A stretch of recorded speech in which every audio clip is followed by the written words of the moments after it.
So there's this Nigerian billionaire businesswoman and philanthropist named Folorunsho Alakija.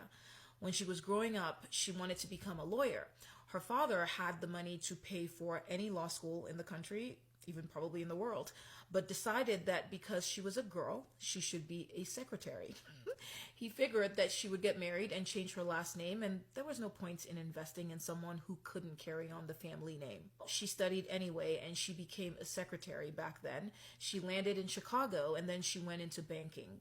A few years into this field, she kept feeling unfulfilled. She always felt called to entrepreneurship. And at this point, she didn't care what anyone thought. She was going to pursue that calling. She was going to do it. So she enrolled in a fashion design program in the UK and left banking for good. Lesson number 1, it is never too late to change courses. It doesn't matter if you're 16 or 60. Someone else or a life situation may have dictated your current path, but you can always deviate from that path. There are no rules. So back to the story.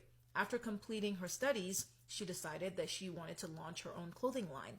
She went back to Nigeria and got to work. A week before she launched, she got a call from a friend asking her to enter this competition for Nigeria's top fashion designer.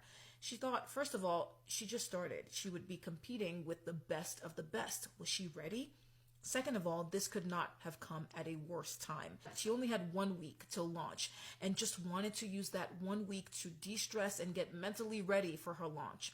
Now, after weighing things, she decided to take a leap of faith and she entered the competition. Lesson number 2, no opportunity is absolutely perfect, and rarely do they come at the perfect time. The best opportunities require a leap of faith, and they will push you and they'll stretch you, and you won't have all the answers. Say yes and then figure it out. After entering the competition alongside a lot more experienced designers, she actually won. She ended up being featured in all of the top Nigerian newspapers.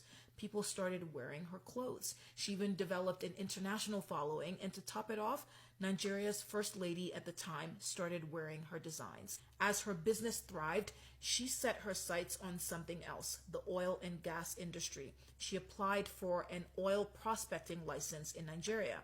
The application sat in limbo for years. Each time it would seem like something was about to happen.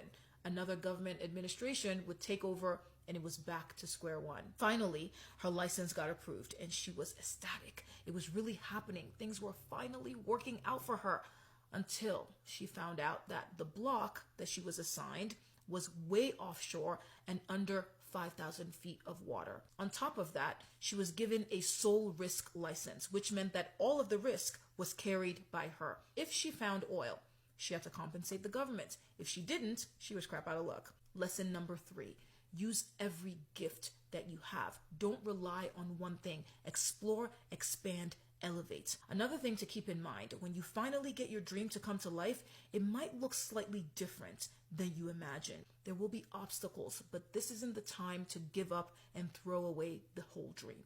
After her license was approved, she set out to find a multinational company to partner with. She had the license, they had the technology and the money to explore and exploit that block. It took 3 years of no thank you and we're not interested until Texaco came calling. For 3 months, they negotiated a contract on possibilities, probabilities, and potential.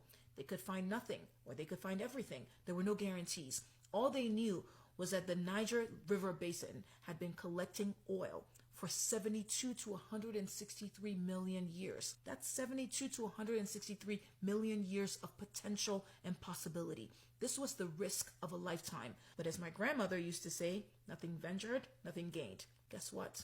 They struck gold and they found oil.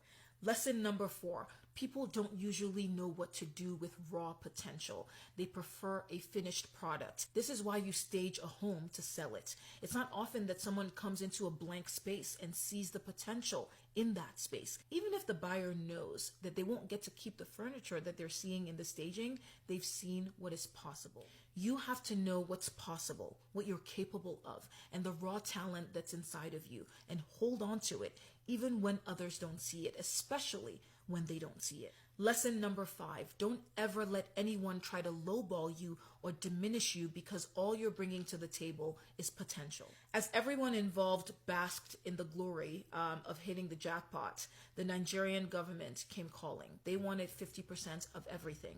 Now, Texaco had already taken 40%. That left this woman with 60%.